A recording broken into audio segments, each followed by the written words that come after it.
Hello everyone, it's so good that you're all here, and I'm really looking forward to the rest that this service has got in store for us all as well. Now, a couple of years ago, my wife Zoe and I, we took our then 3-year-old daughter Nora to a playground out at Lilydale Lake. And at this playground, there's this playground tower that the only way to get to the top is to climb one of those rope ladders. And Nora wanted to do that. She was in her climbing phase. And so, but she wasn't a great climber. And so as she was climbing up, I was behind her and sort of climbing up with her. And then when we got to the top of this tower, a sudden realization dawned on me: how are we going to get down from here? There was only 2 ways to get down. One was back down this climbing ladder, which was not an option from my perspective. Nora couldn't climb backwards or down. And I did not back my ability to carry her down with one arm. I'm a pastor, not a fireman. And so the only other way down was through one of those tunnel slides, you know, the coloured ones that curve. And as you go down through it, it gets dark in the middle bit. And Nora is terrified of tunnel slides. And so what ended up getting is we had to force her down. And so Zoe's at the bottom, and she was pregnant at that stage, so she's trying to fit in at the bottom and trying to reach up. And I'm at the top trying to get down, and I'm too big to go down that slide. So Nora gets in there, and then all of a sudden she just grips onto the edge and will not budge an inch. And she's screaming, "No, Mummy, no, Daddy." But she's got to go down. And so I took her hands and lifted them off and said, "I'm so sorry," and shoved her down. And I'm not sure she's fully forgiven me for that moment just yet.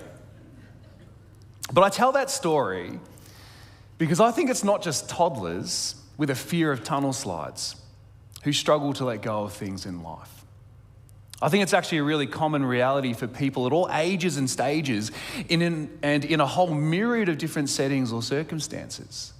And I'm talking about those things that we hold tightly to or struggle to let go of for fear of what might happen next.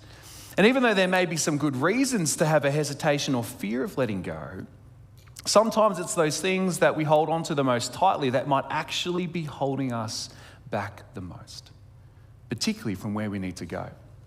As Micah mentioned, today we start a brand new sermon series where we're going to be exploring some of the factors and experiences in life where we often find ourselves holding tightly onto for fear of what might happen if we were to let go. And these are things which might offer us a sense of order or purpose in our lives from time to time, or things that we might turn to for a sense of significance or control. And that's not to mention the stuff that we hold on to because of a deep sense of pain or disappointment or hurt that has marked our life in our history. And so over the next 4 weeks in this series, we're going to be exploring 4 areas in which people commonly find it difficult to let go of. Things like control, bitterness and unforgiveness, the unmet expectations of our life, as well as materialism. And as we approach these different subjects together, we're each going to have an opportunity to reflect on how we can so easily find ourselves clinging tightly to these things. And whether it's consciously or subconsciously, these are things that I think all people encounter and need to navigate at varying stages in life. And so what might you be holding on to in your life today? As we approach these topics through the lens of faith, what if holding on to these things is actually holding us back from the life that God intended us to live? And what if letting go might actually help us to get back on the path towards freedom and towards holiness? Now, in the Bible, there's a passage that outlines what I hope this series might lead us to individually and collectively do in this community. Psalm 139, it closes with these well-known verses which frame a request and a prayer to God. "Search me, God, and know my heart. Test me and know my anxious thoughts. See if there is any offensive way in me and lead me in the way everlasting." Those words are both an invitation and a response. An invitation to God to bring attention or awareness to the things which so often draw our attention away from God. The things that we struggle to let go of, even though holding on to them produces a struggle of their own. And it's also a response that expresses a desire to be led by God as we walk through life, keeping in step with God's will and way. To let go of the things that we need to release through trust in our God. Now today, we're going to explore the first of those things that I think most people hold tightly onto in life. And I think it's probably the one that most of us can relate to. And that is a sense of control. And this can express itself in a multitude of ways. And it's one of those experiences that I think it just kind of covers the breadth of life for most people. Now, one dictionary defines control like this. It's the power to influence or direct people's behavior or the course of events. And when we seek to control something or take control, we're trying to determine the behavior of or supervise the running of someone's life, a program, an aspect or factor in our lived experience. And we know what it feels like to have a sense of control, don't we? And also what it feels like when we don't. So at a simple level, it's like having the TV remote in your hand. You get to determine the volume, and you get to determine what is shown on the screen. But when someone else is holding the remote, your options all of a sudden become a little bit more limited because you no longer have complete control. Now that's a simple level, but at a more deeper level, where there's a lot more at stake in life, we often seek a sense of control through the decisions that we make and the directions that we take. And we seek control in so many different ways. It might be where we decide to live, work, or study. If I follow this career trajectory, if I accept that job, or if I move to this particular area, then I'll be able to ensure that my life generally goes the way that I would like it to. It could relate to the relationships that we intentionally pursue or avoid and how we function in those relationships. So we might never open up our heart for a fear of a broken one. We might avoid certain people who we know will challenge us in the right way, even though we don't want to hear it. Or we might struggle with empowering and releasing people to stand on their own feet, to release control of somebody else. Any parent knows that tricky tension that exists between raising kids with your values and opinions, while also empowering them to form their own, even if their values and opinions become different to yours. We seek control in so many different ways. From how we organise our calendar or budget, our home or commitments, through to the way that we eat or clean or exercise. And we do this because at its core, the promise of control is that it will provide certainty and safety and power. But the confronting reality of control is that it is never as real or as certain as it might seem. In 1975, there was a Harvard psychologist called Ellen Langer, and she coined the term, the illusion of control. And now what she had done is she had conducted a whole range of different experiments and tests, and the results revealed how people often tend to overestimate their ability to control events and outcomes. And the point is not that we don't have any control in life, but rather that our sense of control is often overrated. In reality, our actual control is far less than we imagine, plan, or believe it to be. And so there's the control that we think we have, and then the control that we actually have. And with clear eyes and an open mind, deep down, you and I know this to be true. In our complex world, the illusion of control offers a life of certainty and safety and power. But when life gets messy, and life is messy, isn't it? Things become uncertain, we feel threatened or powerless. And the illusion is revealed for what it truly is. And so then we're forced to confront the reality that we do not have as much control as we think we have or as we'd like to have. Now, it's important to note at this point that control is not inherently something that's always bad. Someone in control of their car that they're driving, that's a good thing, isn't it? When someone is in control of their budget or their habits, that's a good thing. And the Bible emphasizes self-control as a virtue and even as a fruit of the Spirit. And so perhaps a helpful way to differentiate between what is helpful and harmful when it comes to control is to note the important difference between what we might be responsible for and then those things that we might seek to control, including things that other people are actually responsible for, all those things that are ultimately outside of any one of our control.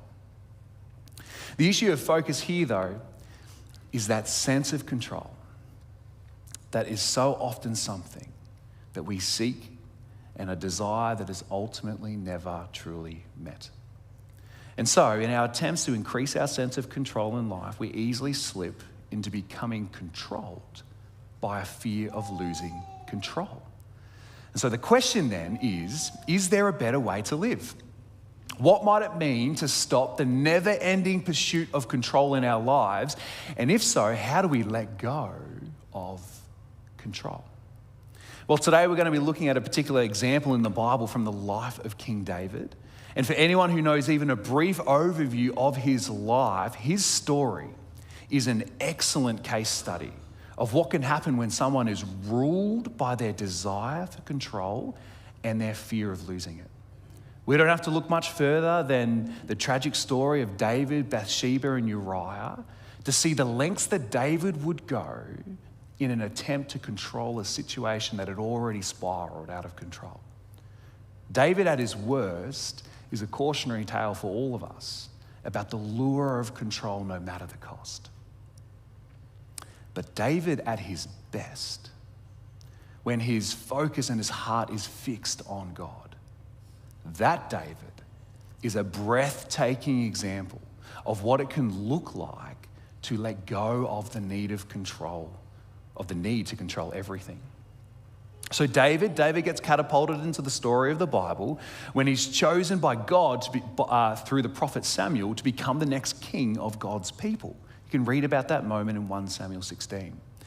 But David's selection by God to become king, it happens while his predecessor, King Saul, is still in power and rapidly losing his way.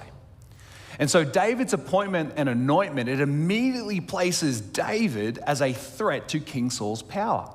It means that David is in danger as long as Saul is alive and is still king. And so David has to navigate this tension for a long period of time. In fact, it's nearly 15 years between when David is anointed as king to when he eventually becomes king. Can you imagine what it would have been like to have had to wait that long for something like that? What would have been some of the challenges or doubts or temptations, especially while things remained outside of David's control? And what would you do if an opportunity arose all of a sudden to take back control for yourself? Well, in 1 Samuel 24, an opportunity comes David's way to do exactly that. King Saul has been hunting David for a while now, pursuing him out of jealousy and fear, and David gets away just every single time. And then we're told that this happens. After Saul returned from pursuing the Philistines, he was told David is in the desert of En-Gedi. So Saul took 3,000 able young men from all Israel and set out to look for David and his men near the crags of the wild goats. He came to the sheepfolds along the way, a cave was there, and Saul went in to relieve himself. And David and his men were far back in that cave. The men said, "This is the day the Lord spoke of when he said to you, I will give your enemy into your hands for you to deal with as you wish." Now, this is both a serious and a kind of funny scene. In the previous chapter, David has only just narrowly avoided being captured and killed by Saul. And right here and right now, Saul has walked unawares into the reach of David simply by choosing to go to the toilet in a random cave. And Saul is suddenly very vulnerable. And David has the opportunity to kill Saul and seize control of his God-given calling to become king. And even those with him are whispering, "This is your chance. Take control." what would you do? Well, this is what David does. Then David crept up unnoticed and cut off a corner of Saul's robe. Afterwards, David was conscience-stricken for having cut off a corner of his robe. He said to his men, "The Lord forbid that I should do such a thing to my master, the Lord's anointed, or lay my hand on him, for he is the anointed of the Lord." With these words, David sharply rebuked his men and did not allow them to attack Saul, and Saul left the cave and went his way. Then David went out of the cave and called out to Saul, "My lord, the king." When Saul looked behind him, David bowed down and prostrated himself with his face to the ground. And he said to Saul, "Why do you listen when men say David is bent on harming you? This day you have seen with your own eyes how the Lord gave you into my hands in the cave. Some urged me to kill you, but I spared you. I said, I will not lay my hand on my Lord because he is the Lord's anointed. See, my father, look at this piece of your robe in my hand. I cut off the corner of your robe, but did not kill you. See that there is nothing in my hand to indicate that I am guilty of wrongdoing or rebellion. I have not wronged you, but you are hunting me down to take my life. May the Lord judge between you and me, and may the Lord avenge the wrongs that you have done to me, but my hand will not touch you. As the old saying goes, from evildoers come evil deeds, and so my hand will not touch you. Against whom has the king of Israel come out? Who are you pursuing? A dead dog? A flea? May the Lord be our judge and decide between us. May he consider my cause and uphold it. May he vindicate me by delivering me from your hand. Now that's a rapid and surprising turn of events, to say the least.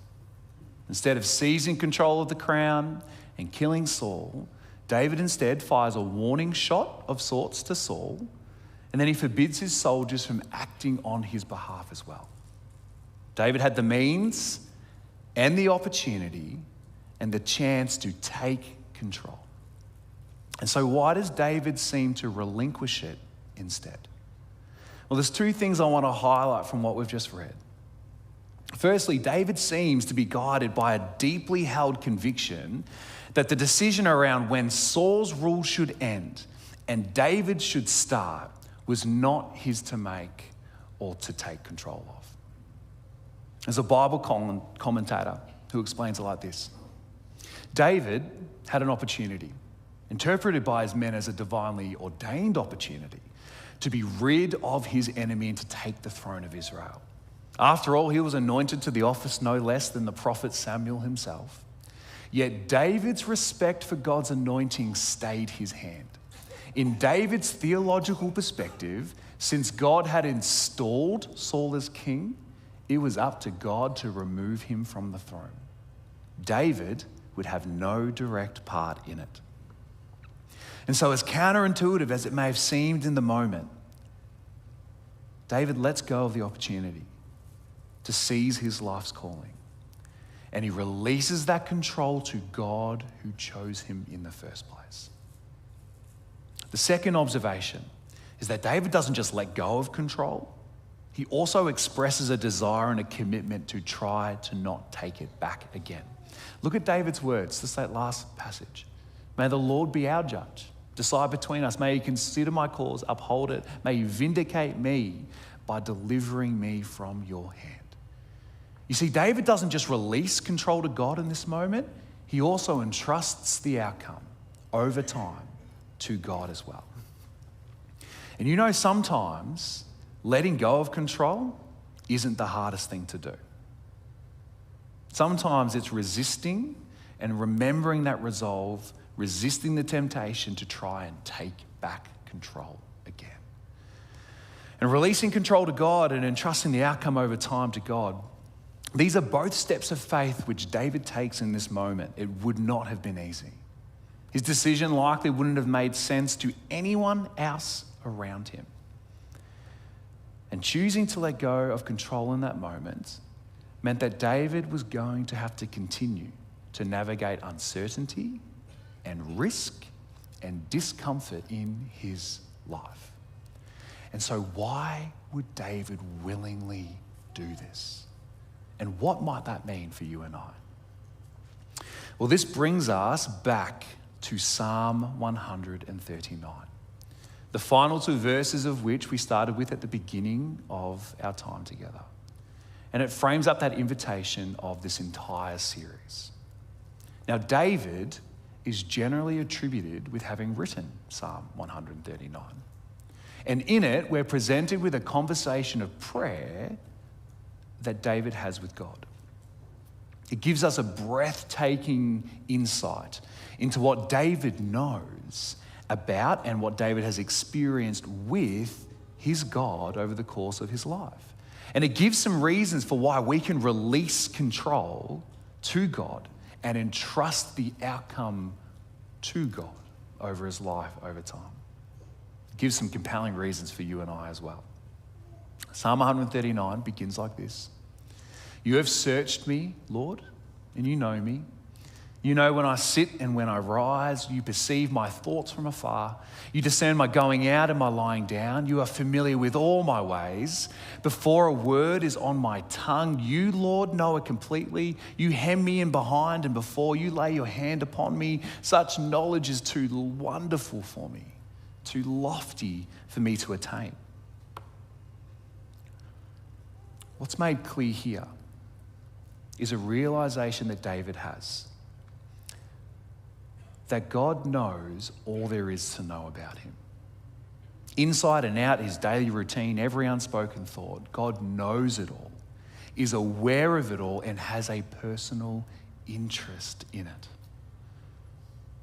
And that's a comforting thought for David, because if God knows everything, it's okay if David doesn't. And that's his first reason. God knows everything. And so it's okay when we don't. If God knows everything, it's okay if we don't. And because God knows everything, then perhaps releasing the need to control everything in our lives just might be the wisest thing we could do. God doesn't just know, though. God is also present in every place and space and circumstance of David's life. David continues like this. Where can I go from your spirit? Where can I flee from your presence? If I go up to the heavens, you are there. If I make my bed in the depths, you are there. If I rise on the wings of the dawn, if I settle on the far side of the sea, even there your hand will guide me. Your right hand will hold me fast. If I say, surely the darkness will hide me and the light become night around me, even the darkness will not be dark to you. The night will shine like the day, for darkness is as light to you.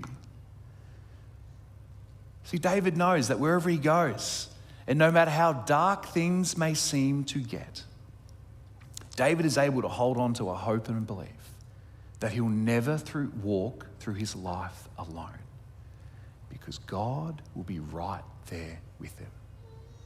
And that's reason number 2, God is present. And so we're never alone in our life. And if God is present, then maybe releasing control is a little easier, because we're releasing it to the one who's present in that circumstance, who can make the biggest difference. And so God knows and God is present. And then David continues by voicing his confident belief that God cares about and is actively involved throughout all of his life. David continues, for you created my inmost being. You knit me together in my mother's womb. I praise you because I am fearfully and wonderfully made. Your works are wonderful. I know that full well. My frame was not hidden from you when I was made in the secret place, when I was woven together in the depths of the earth. Your eyes saw my unformed body. All the days ordained for me were written in your book before one of them came to be. How precious to me are your thoughts, God. How vast is the sum of them. If I were to count them, they would outnumber the grains of sand. And then when I awake, I'm still with you. Now, these are well-known words. And they reinforce a point that all of life matters to God. God is involved and has a creative plan for all life. And that's reason number 3. All of life, all of your life, all of my life, all of our lives are held by God. And that's an incredibly comforting and powerful truth that fills David with a sense of value and purpose and confidence, particularly when the pressure of life seems to begin to increase. When things begin to seem out of control or there's an increasing awareness of a lack of control, remember, all of our life is held by God. Now, if you're familiar with this psalm, you'll know that the beautiful and poetic words that we've just read are followed by a sudden change of tone. And it reminds us that David, when he's writing this or praying or saying these words, everything is not all nice and pleasant for him. If only you, God, would slay the wicked. Away from me, you who are bloodthirsty. They speak of you with evil intent. Your adversaries misuse your name. Do I not hate those who hate you, Lord, and abhor those who are in rebellion against you? I have nothing but hatred for them. I count them my enemies. That's a difficult thing to put on a bumper sticker, isn't it? And it's not something that anyone is likely to quote or post or put in a frame and display in their home. I get whiplash every single time I get to these particular verses. But as uncomfortable as these words may be, it's an understandable and honest response that I think most people can have when confronted with the evil and brokenness of the world around them. And when evil or injustice or uncertainty provokes our fear, releasing control to God, that is an easier said than done kind of things to do. Fear tends to make us more likely to hold on to things rather than releasing them and letting go. But notice how even with these confronting words, while David is honest about his feelings, I have nothing but hatred, he still releases control of the situation to God. If only you, God, would.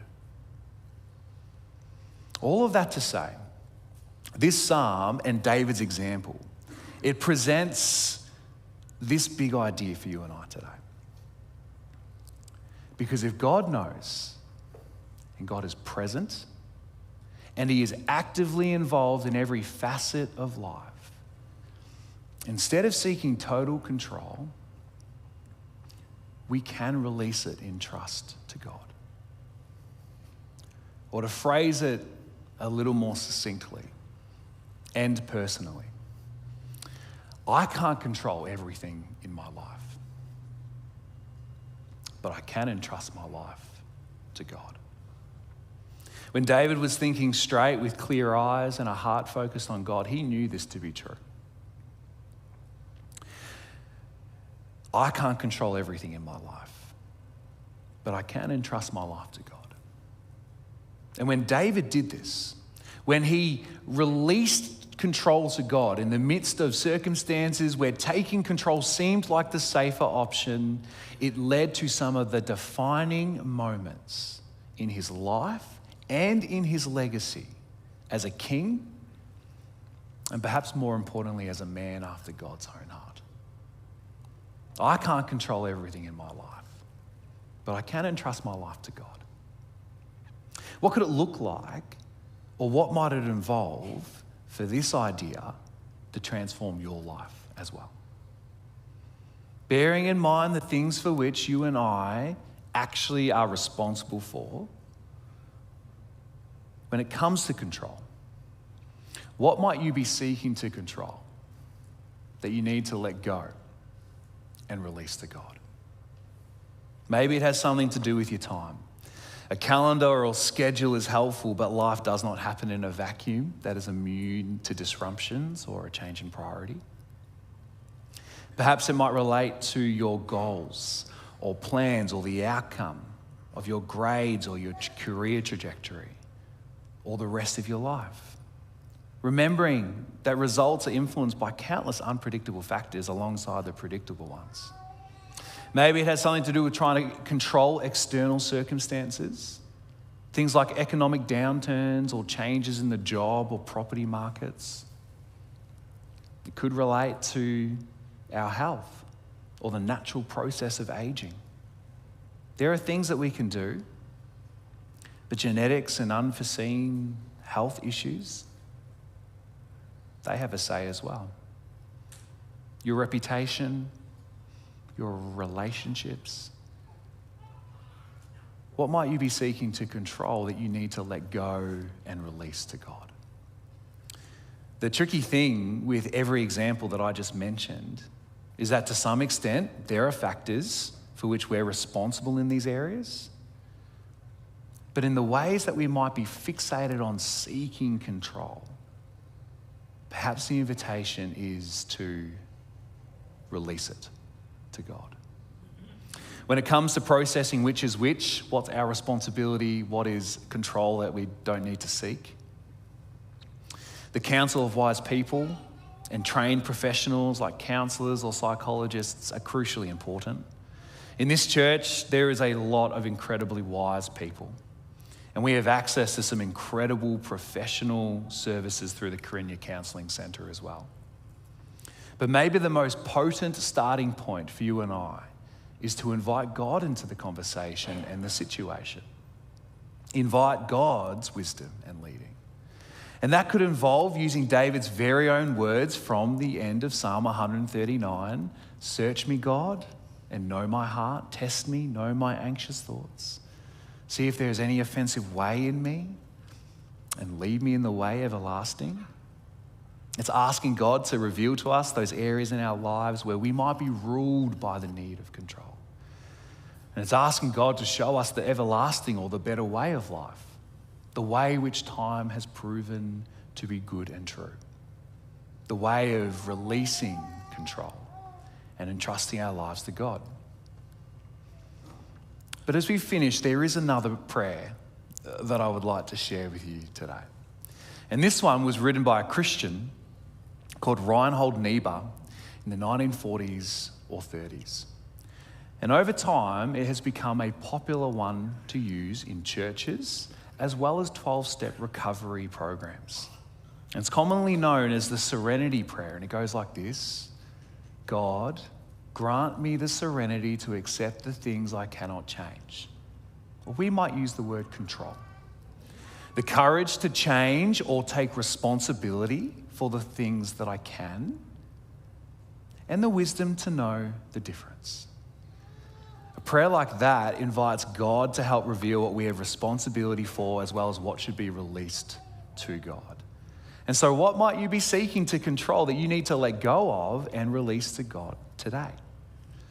How about we seek God together as we finish? And as we do, those two prayers are going to remain on the screen. Let's pray together right now.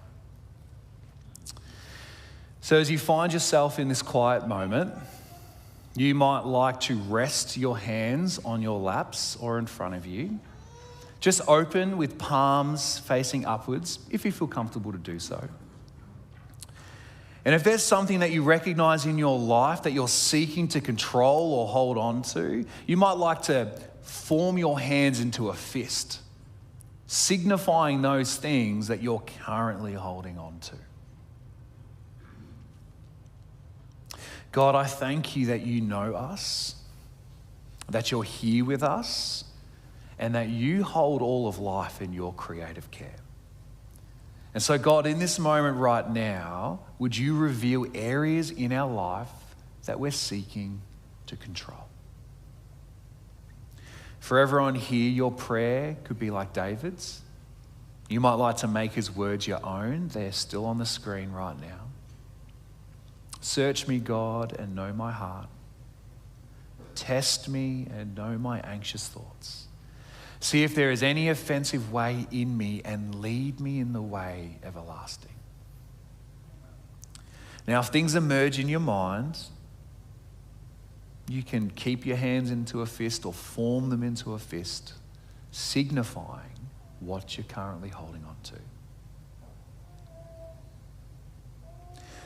God, for these things in our life, would you help us know what things we're responsible for and what things you might have us release control of to you. Now, for all of us here, you might like to make the words of the Serenity Prayer your own. It remains on the screen. God, grant me the serenity to accept the things I cannot change or control. The courage to change or take responsibility for the things that I can. And the wisdom to know the difference. And in this moment, if there's something that you might like to let go of or release to God today, you might like to open your hands as a way of signifying you releasing it to God. God, in light of what you bring to mind, would you help us respond in a way that reveals our trust in life to you, our God who holds all of our life. Lord, hear our prayers.